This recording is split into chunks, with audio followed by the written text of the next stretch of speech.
Welcome to Awakening and Relating. I'm Kayla. And I'm Brad. Join us as we unpack deep awakenings, conscious relating, and further awakening through intimacy. Today on Awakening and Relating, we're going to talk about energy. Not that either one of us is an energy worker necessarily, but talk about it from the standpoint of feels out there in the ether. I seem to be able to feel it like pretty heavy, like when energy shifts come, but I can't read energies and I don't, look at sky charts and star charts and all that stuff. And, I don't know nothing about retrograde and all this and moon cycles, but I know a lot of people do, which I think is great. And I love talking to those people because they give me a little bit more insight into why things might be going the way they're going. But I wanted to talk about energy, specifically the collective energy today, because there's probably 5 or 6 people in my life right now, and including me, and you've even been going through a little bit where we can definitely feel this shift in energy. Some of the people I work with right now are all simultaneously feeling like this kind of gray area, this this kind of like, it's not necessarily super low and from a vibratory perspective, it's not like a very down vibe. It's just not a very high vibe. Right. I've had some friends going through it and some conversations recently. So I just want to kick it around a little bit today and let people know they're not alone,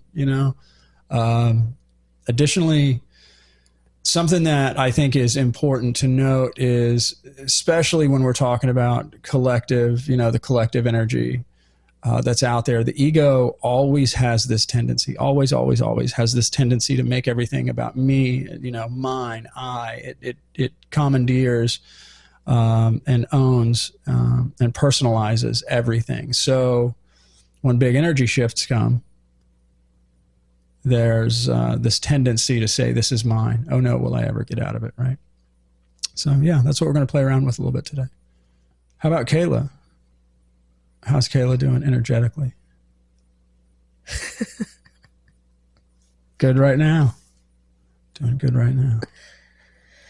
But have you noticed it? Like, am I talking out of my ass? Have you noticed this kind of fluctuation here over the last few weeks? Well, I think that I don't really pay as much attention to it in the way that you're talking about, like collectively. Like, I know that me and myself, with all the cycles and seasons that I go through as a woman, my energy is all over the place with that. And so that's what I mainly focus on. Yeah. But I do notice when there is like big things going on, but I don't often go to like, oh, there must be some shift going on. It's mainly some of the things that I do is look at like what day of my cycle am I on? How is my energy going there? And then that's really where my main focus is. But together, since we're always together, I notice that anyways, it's like we're synced up almost, or we have this opposite where I'll be really high one day and then you'll be low. Yeah. So there's so many different variables because we are always together. Yeah. There's too many things that go into play for me to really identify as something is the collective. Right. Well, the reason I bring it up is because, I still do one-on-one work with folks, and I have a lot of friends, you do too, but that are, on the path and walking the walk. And it's odd. I've noticed this over the years too. I'll have had a kind of a bumpy 2 weeks, like this last 2 or 3 weeks has been a little bit bumpy. Both you and I have run into stuff individually that's been like you just a couple days ago were, in the hole, so to speak, and I know that like each of us has our own energetic kind of space, but what I'm talking about specifically is when I'm talking to these folks that are out in the community and it all seems to line up, and it's too much to just be coincidence when you talk to, damn near 10 people and they're all in a very similar space, right? These are generally very high vibing people that are fairly self-aware, that can, recognize shifts in themselves and not get caught in the ego structure so deeply. And then all of a sudden it's really clingy and grabby. And they seem to go back into struggle mode, like all of us, at the same time. And so I just wanted to, kind of kick that around a little bit more. But for you, I think a lot of the work that you do right now is very, like you're in front of a computer a lot. It's very just focused on technical aspects of some of the other things that we're doing. And so I don't think you're as in front of as many people or talking to as many people, on a regular basis. But that's where I notice it. I notice it in my clients, and I notice it in my larger group of friends when I'm speaking to people, and there seems to be this thing lining up. And this isn't the first time this has happened. I mean, I've experienced this dozens of times. Somebody asked me the other day, do you think it's the election? Do you think it's all the wars going on? And what I do believe is, because we're locked into duality from a physical perspective, there absolutely must be the polar opposite of whatever's going on, right? So if there is, high vibratory states in pockets around the world, there's going to be low vibratory states, because duality requires it. Nothing can be known or experienced unless it is known by its polar opposite.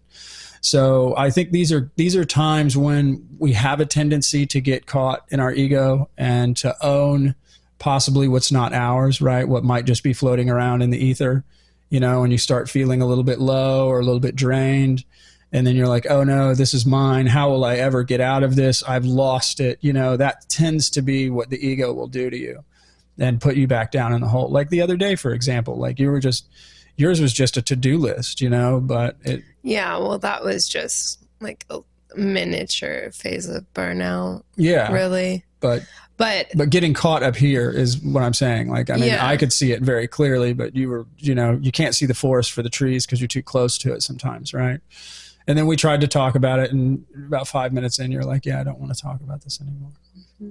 I get it, though. I get it. Because oftentimes when you're in a spot like that, like even no matter what kind of assistance you're getting, it's just like, please leave me alone, Well, yeah, because sometimes I don't want to talk to anyone but myself about things. Yeah, sure. Like, I love your support, but there's just certain things that I kind of know what's going on, and I may not be like at the advanced level of looking at it that way, but me being with myself in those moments without help is kind of important. It feels sure. important to me, because it's like I don't want to rely on anyone to help me get out of a place. Sure. And that's how you learn and grow anyway. And so again, that's kind of what I'm getting at with, this whole conversation today, is that it's okay to feel this stuff. It's okay to feel fully where you're at and accept it. It's so important to be with yourself where you are at in all of the Absolutely. spaces, because then you're missing out, and you're so focused on being in the spaces that you want to be. You're not there with yourself now. And then, like you were saying, like the duality of it is that if you don't know the lows, you won't know the highs. Yeah. So it's just so important to fully always be there. Absolutely. In all moments. And you can find gratitude in those moments too. If you start to change your level of magnification and look at them differently, like you said, if you don't know the lows, you can't know the highs. And so we are stuck in form. It makes sense to me. Like it's difficult when these things are kind of coming up, but it makes sense to me to try to sink back into a state of gratitude and just be grateful for the fact that you can experience a low or a high. I mean, you're here now, and you can rest in that nowness, and it'll help let go of the intensity of the sense of a low vibe.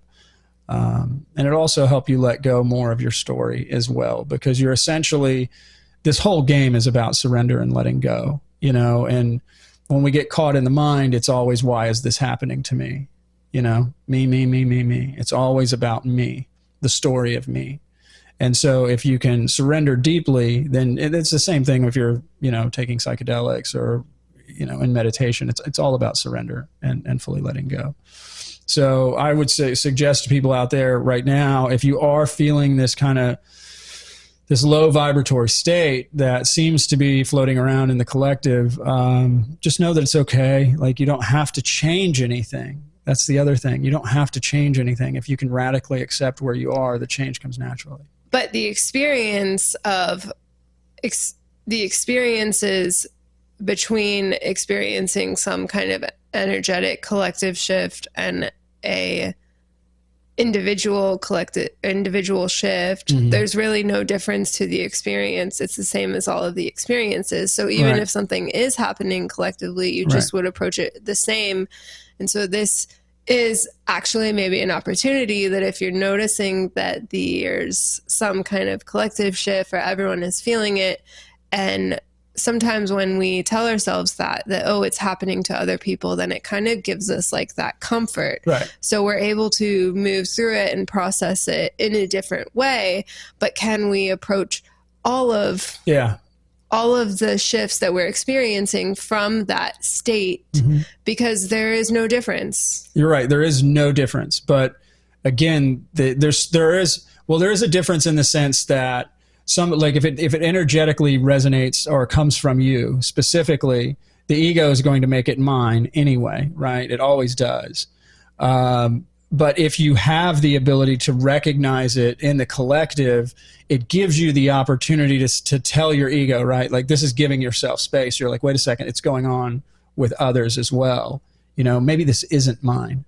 Right, even that little trick that you're playing there by saying maybe this isn't mine. Right, that's all it is a trick. It's just a trick because there's no difference. There is no difference. Right, it's just an experience of an energy shift. Absolutely, and you can always ask the question, "Is this mine?" And I think that can be helpful. But you could also go a step further and say, none of this is mine. Right, I'm just the awareness that is experiencing here now, and here now there seems to be a human form that has emotions and thought patterns. And so the further you can sink back into that state of awareness and rest as awareness itself, and be simply there, the more freedom you will have. Again, that's why I wanted to bring this up, is because as energy shifts occur in the collective, it's just our natural tendency to say, oh, this is mine, But that's also the natural tendency of the ego at large. It's always saying, this is my chair, that's your chair. It creates the separation constantly. And it's just a stream of thoughts that's self-referential and telling itself that it's real and that it has wants, needs, and desires. And if they're not fulfilled, that's a problem. And so when you start feeling low, that's a problem, instead of just accepting it. So. Anyway, I think we might do a short one today. I just want people to know that it's okay. It's okay to feel a down vibe and feel into it fully. And whether it's yours, whether it emanates initially from you or the collective, it's all okay. Yeah, it's all okay. It's just another game. Because what if it doesn't matter if you're experiencing something and I am or not, I'm still experiencing something to some level. So why am I playing this game that if you're experiencing it, it's okay? Right, but it's always that's the point I'm making, is it's always the game. Like, that's the illusion, that's Maya, that's the game that we've got ourselves wrapped up in. And when we go out, especially those that are on the awakening path and have been, doing the work for a while, you'll recognize when you go out into public places, for example, how wrapped up people are in their own game, right? You can see the suffering, you can see the anger, you can see the misery, you can see the role that they take themselves to be, right? And they're so serious about it. But this game of life is not really all that serious, right? It can be a lot of fun if you can let go and allow things to be what they are, because this is going to unfold with or without your permission, right?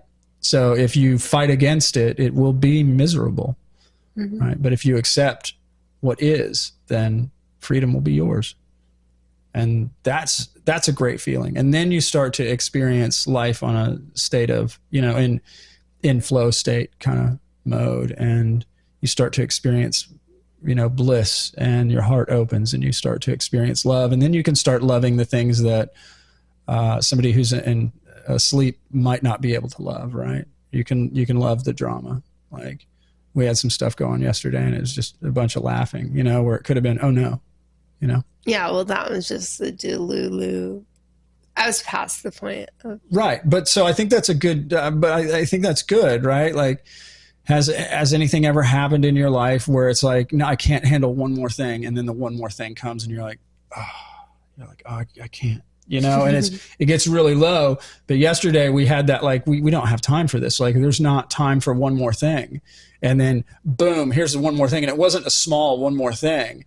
And you just started laughing. But doesn't that feel a lot better? Because there's nothing you can do about it, because it is happening. I always say, this is what we're doing. And if you just accept that this is what we're doing, whether we have time for it or not, it's what we're doing. And then you can laugh in the face of it and just move through it, like, with a lot more grace. With a lot more grace. Yeah. It scared the shit out of me, but yeah. Yeah. So. It just happened. I know. It was great, though. It's a good story. But so maybe one day we'll go through the whole thing. But yeah, it's to be able to notice where you're getting hung up, to be able to notice, like, whether you can recognize it or not is in the collective, right? But notice where you're getting hung up, where this is mine, where I can't take another. No, not one more. I don't have time. Like, it doesn't matter if you have time. The unfolding is happening.